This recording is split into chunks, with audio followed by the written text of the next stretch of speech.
नमस्कार, केबी न्यूज 24/7 में आपका स्वागत है। मैं हूं पूजा आपके साथ। आइए सबसे पहले देखते हैं मुख्य समाचार। औरादबी तालुके में हुई शांतिपूर्वक वोटिंग। कड़ी धूप में भी लोगों ने अपने मताधिकार का किया उपयोग। विधायक प्रभु चौहान ने भी डाला वोट। पुलिस ने प्रसारित किए प्रज्वल के अश्लील वीडियो। कुमारस्वामी ने डीके शिवकुमार पर लगाए गंभीर आरोप। कर्नाटक के बेंगलुरु स्थित निजी अस्पताल में लगी भीषण आग। मरीजों को किया गया शिफ्ट। तिहाड़ में ही रहेंगे सीएम केजरीवाल। सुप्रीम कोर्ट से राहत मिली। 9 मई को होगी अगली सुनवाई। तय करना होगा कि देश वोट सिंहात से चलेगा या राम राज्य से। मध्य प्रदेश के खरगोन में बोले पीएम मोदी। गुजरात के नाडियाद में दोनों हाथ नहीं तो पैर से युवक ने दिया अपना वोट। देश की जागरूकता की मिसाल।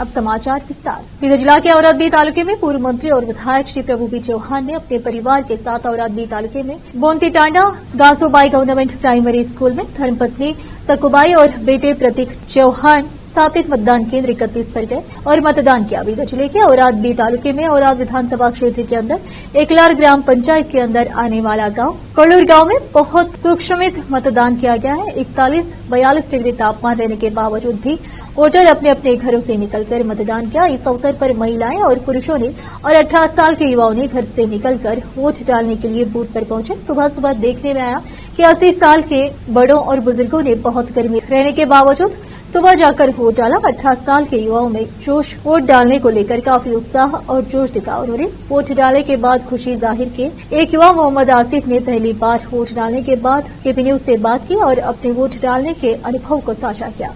इसके अलावा सुधाकर कोल्लूर ने भी केबी न्यूज से बात की। औराद से केबी न्यूज के संवाददाता तालीम पाशा की रिपोर्ट। क्या है बोलो तो फिर भी क्या बोलो तो बहुत सुकून से वोट कर रहे हैं, मतदान किया है। फिर भी क्या बोलते हर घर के लोगों ने, महिलाओं ने, बूढ़ों ने और क्या बोलो तो युवाओं ने, क्या बोलते हमारे साथ कई लोगों ने, युवा ने आ रहे। फिर भी हम देख सकते हैं कि आप वोट डाल के आए क्या? वोट डाल के क्या पहली बार वोट है? फर्स्ट वोट है। फर्स्ट वोट डालने के बाद आपको क्या महसूस कर रहे हैं? अच्छा फील हो रहा है। अच्छा फील हो रहा है क्या? और दूसरे लोगों को क्या बताएंगे आप संदेश? वही सबको आके डालो बोल के बोले। पहली बार है क्या वोट डालने के लिए? फर्स्ट। आपका नाम क्या है? एमडी आसिफ। कर्नाटक के बीदर डिस्ट्रिक्ट औरादबी तालुका में आज क्या है बोलो तो आज औराद तालुका के एकलार ग्राम पंचायत के अंदर आने वाला गांव कोल्लूर गांव के अंदर क्या है बोलो तो आज वो बीदर लोकसभा चुनाव के बारे में क्या है बोलो तो आज हर घर के लोगों ने क्या बोलो तो फिर भी तो क्या है बोलो तो तापमान चल रहा है पूरा, क्या बोलो तो धूप का बहुत सन्नाटा लगा हुआ है। दूसरी बात क्या है बोलो तो हमारे सामने हमारे कैमरामैन को बता सकते हैं कि कोई भी एक इंसान नहीं आ रहा है कि वोटर्स नहीं आ रहा है कि डालने के लिए। फिर भी क्या है बोलो तो हमारे कैमरामैन हमारे बता सकते हैं कि फिर भी ऐसे धूप के अंदर आके क्या है बोलो तो लोगों ने, महिलाओं ने क्या है बोलो तो ये वोटिंग कर रहे हैं। फिर भी क्या है बोलो तो देख सकते हैं कि हमारे पास जो बोलो तो फिर भी आगे हमारे कैमरामैन आगे बता सकते हैं कि पूरे क्या है बोलो तो क्या बोलो ये मेन क्या है बोलते चुनावना क्षेत्र ऐसा बोलते हैं। साथ बीदर सरकारी हिरिय प्राथमिक स्कूल 123वां क्या है बोलो तो ये क्या है बोलो तो पोलिंग एलिजिबल को है। यहाँ पे क्या बोलते हैं अंदर आके बता सकते हैं कि फिर भी क्या है हमारे कैमरामैन आ जाके बता सकते हैं। फिर भी क्यों बोलो तो तकरीबन नहीं बोलते क्या लंच का या टाइम हो गया है कुछ, क्यों बोलते धूप रहने से क्या बोलो तो सन्नाटा लगा हुआ है कि फिर भी क्या बोलते देख सकते हैं कि कई लोगों ने हमारे कैमरामैन आके बता सकते हैं कि यहाँ पूरा छाँव के अंदर बैठे हुए बहुत मुश्किल। जेडीएस नेता प्रज्वल रेवन्ना के अश्लील वीडियो मामले में कर्नाटक के पूर्व सीएम एच डी कुमारस्वामी ने राज्य के डिप्टी सीएम डीके शिवकुमार पर गंभीर आरोप लगाए। कुमारस्वामी ने कहा कि इस मामले में गंदी राजनीति की जा रही है। कुमारस्वामी ने एक प्रेस कॉन्फ्रेंस में कहा कि जो घटना घटी वो नहीं होनी चाहिए थी। 21 अप्रैल को पूरे राज्य में एक पेनड्राइव प्रसारित की गई। पुलिस अधिकारियों ने भी इस पेनड्राइव को प्रसारित किया। इसे बेंगलुरु, ग्रामीण मंडिया और हासन सीटों पर जानबूझकर प्रसारित किया गया। कुमारस्वामी ने बताया कि 21 अप्रैल की रात नवीन गौड़ा नाम के एक शख्स ने प्रज्वल रेवन्ना के वीडियो सोशल मीडिया पर अपलोड किए, जिसके खिलाफ हासन सीट पर प्रज्वल रेवन्ना के चुनाव एजेंट पूर्ण चंद्र ने हासन पुलिस में 22 अप्रैल को शिकायत दर्ज कराई, जिसमें नवीन गौड़ा, कार्तिक गौड़ा, चेतन और पुट्टराजू के खिलाफ आरोप लगाए गए, लेकिन इनके खिलाफ कोई कार्रवाई नहीं हुई और 26 अप्रैल को रिटर्निंग अधिकारी ने बताया कि उस शिकायत को बंद कर दिया गया है। जेडीएस नेता ने कहा कि मैं किसी का बचाव नहीं कर रहा और दोषी के खिलाफ कानूनी कार्रवाई होनी चाहिए, फिर चाहे वो कोई भी हो। कर्नाटक के बेंगलुरु के करीब राजनकुंटे में एक निजी अस्पताल में आग लग जाने के बाद यहां भर्ती मरीजों को दूसरे अस्पताल में शिफ्ट किया गया। बताया गया है कि अस्पताल की 3 मंजिला इमारत में लगी आग मामूली थी। इस घटना में किसी के हाथाहाथ होने की खबर नहीं है। दमकल विभाग ने कहा कि अस्पताल में आग लगने की सूचना सुबह करीब 9:15 पर मिली। इसके बाद दमकल की 6 गाड़ियों को आग पर काबू पाने के लिए लगाया गया। दमकल विभाग के मुताबिक यह आग 50 बिस्तरों वाले निजी अस्पताल में एक लैब में लगी। हालांकि आग इमारत की ऊपरी 3 मंजिलों तक नहीं फैली। हालांकि पूरा अस्पताल घने धुएं से घिर गया। इस घटना की वजह से अस्पताल में भर्ती मरीजों, कर्मचारियों और आगंतुकों में बेचैनी और दहशत फैल गई। अस्पताल में भर्ती कुल 16 मरीजों में से 2 आईसीयू में थे। उन्हें तुरंत नजदीक के अस्पताल में भर्ती करा दिया गया। संगारेड्डी जिले के जहीराबाद में हैदराबाद के गोशावाल के विधायक राजा सिंह ने जहीराबाद का दौरा किया। राजा सिंह ने जहीराबाद में बीजेपी सांसद उम्मीदवार बीबी पाटिल के लिए रोड शो किया और आने वाले सांसद चुनाव में बीजेपी सांसद उम्मीदवार बीबी पाटिल को जिताने को कहा और नरेंद्र मोदी को फिर एक बार प्रधानमंत्री बनाने को कहा गया कि रक्षा करना चाहते हैं तो नरेंद्र मोदी को प्रधानमंत्री बनाना है और गाय को काटा हुआ देखना है तो कांग्रेस को जिताओ। हाल ही में चुनाव में केसीआर की पार्टी का प्रचार हो गया है। जिस केसीआर की घर वापसी हुई थी उसी तरह रेवंत रेड्डी की भी वापसी होगी। इसलिए फिर एक बार मोदी सरकार बननी चाहिए। जहीराबाद से मोहम्मद हिम्मतुल्लाह की रिपोर्ट। अगर तिलक लगाकर जीना चाहते हो तो मोदी को जिताओ। गौ माता की पूजा करना चाहते हो तो मोदी को जिताओ। अगर देश में आतंकवादियों को बढ़ाना चाहते हो तो कांग्रेस को जिताओ। अगर खुले में गौ माताओं को कटवाना चाहते हो तो इन कांग्रेस को जिताओ। या नहीं तो अगर देश को सुरक्षित रखना है, धर्म को सुरक्षित रखना है तो फिर से एक बार लेकिन ये एक दलित गिरी गई तो दूसरी दलित गिरी तेलंगाना में आ गई। मेरे मित्रों, एक दलित गिरी थी केसीआर। जनता ने उसके टायर पंक्चर करके उनको घर में बिठाया है। अब और एक रेवंत रेड्डी नाम की एक दलित गिरी आ गई हमारे तेलंगाना में। वो कहता है कि मोदी ने कुछ नहीं दिया, गार्दी गुड्डू दिया बोलकर। तो मैं रेवंत रेड्डी को पूछना चाहूंगा, रेवंत रेड्डी जी, आज तेलंगाना जो विकास की राह पर जो बढ़ रहा है ना, वो मोदी जी की ही बदौलत है। जो तुम 6 गारंटी लेकर जो जनता में आए हो, जो बेवकूफ जनता को जो तुम बना रहे हो ना, ये ज्यादा दिन चलने वाला नहीं है रेवंत रेड्डी जी। यही जनता तुम कांग्रेसों को दौड़ा दौड़ा कर मारेगी, ये इतिहास गवाह रहेगा, लिख लेना आज के बाद। और भारत से कांग्रेस मुक्त भारत बनेगा, ये भी बात ध्यान रखना। रेवंत रेड्डी का एक इंटरव्यू देख रहा था, एक भाषण सुन रहा था मैं। रेवंत रेड्डी कहता है कि हम डरने वाले नहीं हैं। तो मैं रेवंत रेड्डी को पूछना चाहूंगा, तुम्हें डरा कौन रहा है और तुम्हारी क्यों फट रही है? अमित शाह का वीडियो तुम कांग्रेसियों ने एडिट करके वायरल किया, तुम्हारे ऊपर केस बुक हुआ, दिल्ली से पुलिस आई नोटिस लेके। अरे नोटिस लेने पर भी तुम्हारी फट रही है। तुम्हें कोई और नहीं डरा रहा है, अरे तुम खुद डरपोक हो।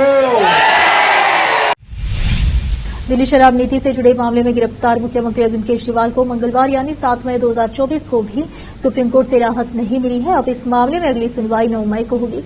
कोर्ट ने साफ नहीं किया है कि अंतरिम जमानत पर फैसला कब आएगा। जस्टिस संजीव खन्ना और जस्टिस दीपांकर दत्ता की बेंच ने मामले में सुनवाई के दौरान ईडी से साथ ही कई सवाल किए। जजों ने ईडी की ओर से पेश हुए अतिरिक्त सॉलिसिटर जनरल एएसपी राजू से पूर्व डिप्टी सीएम मनीष सिसोदिया की गिरफ्तारी से पहले और बाद की केस फाइलों को पेश करने को भी कहा।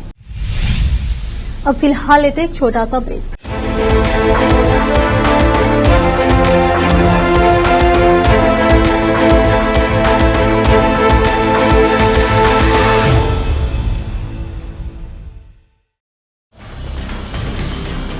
हिंदुस्तान के हर कोने में हम हैं मौजूद।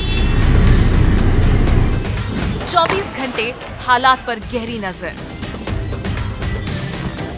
खबरों से जुड़े चुपते सवालात और आपको दिखाता है धार्मिक, सामाजिक, राजनीतिक, लोकल और इंटरनेशनल न्यूज की सबसे बेहतर कवरेज। जो आपको रखती है हर पल बाखबर। देश और दुनिया भर की खबर के लिए देखते रहें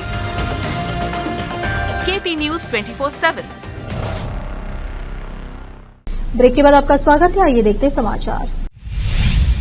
प्रधानमंत्री नरेंद्र मोदी ने मंगलवार को कहा कि लोगों को यह तय करना होगा कि देश वोट जिहाद से चलेगा या राम राज्य से। मध्य प्रदेश के खरगोन में एक रैली को संबोधित करते हुए मोदी ने विपक्षी कांग्रेस पर भी निशाना साधा और कहा कि उसकी मंशा बहुत खतरनाक है और वह उनके खिलाफ वोट जिहाद का आह्वान करती है। उन्होंने कहा, भारत इतिहास के एक महत्वपूर्ण मोड़ पर है। आपको यह तय करना होगा कि देश वोट जिहाद से चलेगा या राम राज्य से। पीएम मोदी ने कहा, विपक्ष के इंडी गठबंधन के सहयोगियों को जनता के भाग्य की चिंता नहीं है। वे अपने परिवार को बचाने के लिए चुनाव लड़ रहे हैं। अपने राजनीतिक विरोधियों पर निशाना साधते हुए मोदी ने कहा कि जैसे ही उन्होंने विपक्ष के एजेंडे को उजागर किया है, विपक्ष ने उनके खिलाफ अपना पूरा गालियों का शब्दकोश खाली कर दिया है। मंगलवार को कलबुर्गी में अपना वोट डालने के बाद कांग्रेस अध्यक्ष मल्लिकार्जुन खड़गे ने कहा कि सबसे पुरानी पार्टी कर्नाटक में प्रचंड बहुमत हासिल करेगी और इसमें कोई संदेह नहीं है। कर्नाटक में लोकसभा चुनाव का दूसरा चरण 14 सीटों पर जारी है। राज्यसभा में विपक्ष के 81 वर्षीय नेता अपनी पत्नी राधाबाई खड़गे के साथ यहां बसवानगर में एक मतदान केंद्र पर गए थे। यहां पत्रकारों से बात करते हुए उन्होंने कहा, चीजें अच्छी हैं, हर जगह से अच्छी खबरें आ रही है। गठबंधन के सहयोगियों इंडिया अलायंस को इस तीसरे में ताकत मिल रही है। निश्चित रूप से इस चरण में भी हमें अच्छा समर्थन मिलेगा। केंद्रीय मंत्री अनुराग ठाकुर ने विपक्ष पर जोरदार निशाना साधा। उन्होंने कहा कि जो लोग वोट जिहाद के नारे लगा रहे हैं, उनका समर्थन पाकिस्तान से जिहाद करने वाले लोगों कर रहे हैं। अनुराग ठाकुर ने कहा कि वे प्रधानमंत्री नरेंद्र मोदी और बीजेपी के खिलाफ वोट जिहाद की बात करते हैं। उन्होंने बातचीत के दौरान केंद्रीय मंत्री अनुराग ठाकुर ने विपक्षी गठबंधन इंडिया अलायंस पर हमला बोलते हुए कहा, मैं देश की जनता से अपील करना चाहता हूं कि उन्हें अपने वोट के जरिए जवाब दें, जिससे वोट जिहाद करने वालों के हौसले पस्त हो जाए। लोकसभा चुनाव 2024 के लिए आज 11 राज्यों और केंद्र शासित प्रदेशों में तीसरे चरण की वोटिंग हो रही है। इस दौरान गुजरात के नडियाद में एक मतदान ने अपने दृढ़ संकल्प को दर्शाया है और उनसे देश के युवाओं को प्रेरणा लेनी चाहिए। दरअसल अंकित सोनी ने स्थानीय मतदान केंद्र पर अपने पैरों का इस्तेमाल करते हुए अपना वोट डाला है। 2 दशकों पहले बिजली के झटके से हुई एक दुर्भाग्यपूर्ण दुर्घटना में अपने दोनों हाथ खोने के बाद सोनी की जिंदगी दृढ़ता के साथ चुनौतियों को काबू करने की रही है। फिजिकल लिमिटेशन होने के बाद भी उन्होंने अपने शिक्षकों और गुरुओं के मार्गदर्शन और समर्थन से अपनी शिक्षा जारी रखी और सफलतापूर्वक स्नातक की पढ़ाई पूरी की और कंपनी सेक्रेटरीशिप में योग्यता हासिल की। अपना वोट डालने के बाद बोलते हुए सोनी ने चुनावी प्रक्रिया में भागीदारी के महत्व पर जोर देते हुए अन्य नागरिकों को अपने लोकतांत्रिक अधिकार का प्रयोग करने के लिए प्रोत्साहित किया। उनकी प्रेरक कहानी दृढ़ संकल्प की शक्ति और नागरिक जुड़ाव के महत्व की याद दिलाती है। लोकसभा चुनाव के बीच कांग्रेस को एक और बड़ा राजनीतिक झटका लगा है। हाल ही में कांग्रेस से इस्तीफा देने वाली पार्टी के महत्वपूर्ण नेता राधिका खेड़ा ने मंगलवार को भाजपा का दामन थाम लिया। आपको याद दिला दें कि कांग्रेस छोड़ने वाली राधिका खेड़ा ने कांग्रेस के कुछ बड़े नेताओं पर कई गंभीर आरोप लगाए हैं। इससे पहले कांग्रेस अध्यक्ष मल्लिकार्जुन खड़गे को रविवार को लिखे अपने इस्तीफे के पत्र में भी राधिका खेड़ा ने गंभीर आरोप लगाते हुए कहा था कि रामलला के दर्शन करने के कारण उनकी ही पार्टी कांग्रेस के अंदर उनका विरोध किया जा रहा है। राधिका खेड़ा के साथ ही फिल्म अभिनेता एवं कांग्रेस के टिकट पर लोकसभा चुनाव लड़ चुके शेखर सुमन ने भी मंगलवार को भाजपा का दामन थाम लिया। भाजपा के राष्ट्रीय महासचिव विनोद तावड़े, राष्ट्रीय मीडिया प्रमुख अनिल बलूनी और संजय मयूख की मौजूदगी में राधिका खेड़ा और शेखर सुमन ने मंगलवार को पार्टी मुख्यालय में भाजपा की सदस्यता ग्रहण की। विनोद तावड़े ने राधिका खेड़ा और शेखर सुमन का पार्टी में स्वागत करते हुए कहा कि राधिका खेड़ा ने खुलकर अपनी बात कही है। वहीं शेखर सुमन ने भी बेहतरीन अभिनेता रहे हैं जिन्होंने कई सफल फिल्में दी है। अब फिलहाल लेते हैं एक और छोटा सा ब्रेक।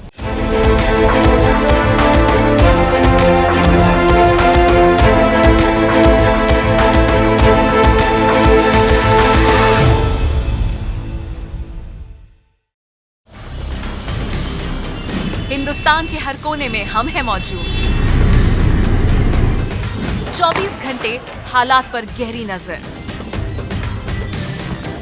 खबरों से जुड़े चुपते सवालात और आपको दिखाता है धार्मिक, सामाजिक, राजनीतिक, लोकल और इंटरनेशनल न्यूज की सबसे बेहतर कवरेज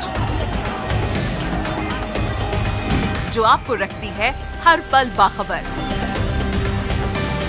देश और दुनिया भर की खबर के लिए देखते रहें केपी न्यूज 24/7।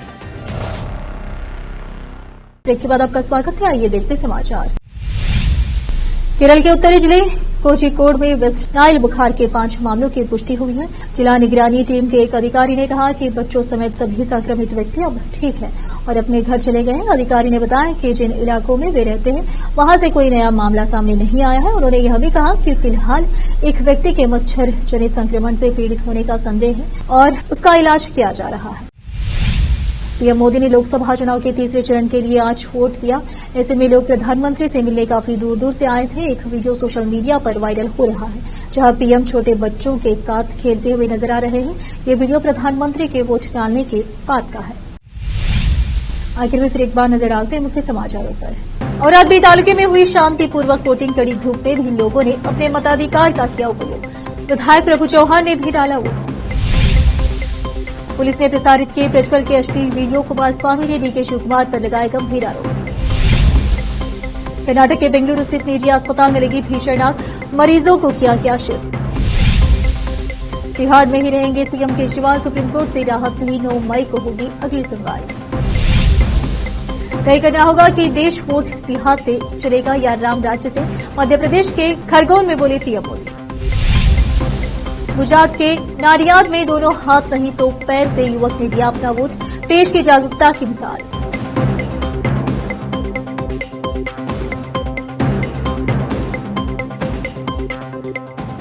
केपी न्यूज में इतना ही। देश प्रदेश के समाचारों के लिए देखते रहिए आपका अपना चैनल केपी न्यूज 24/7। धन्यवाद।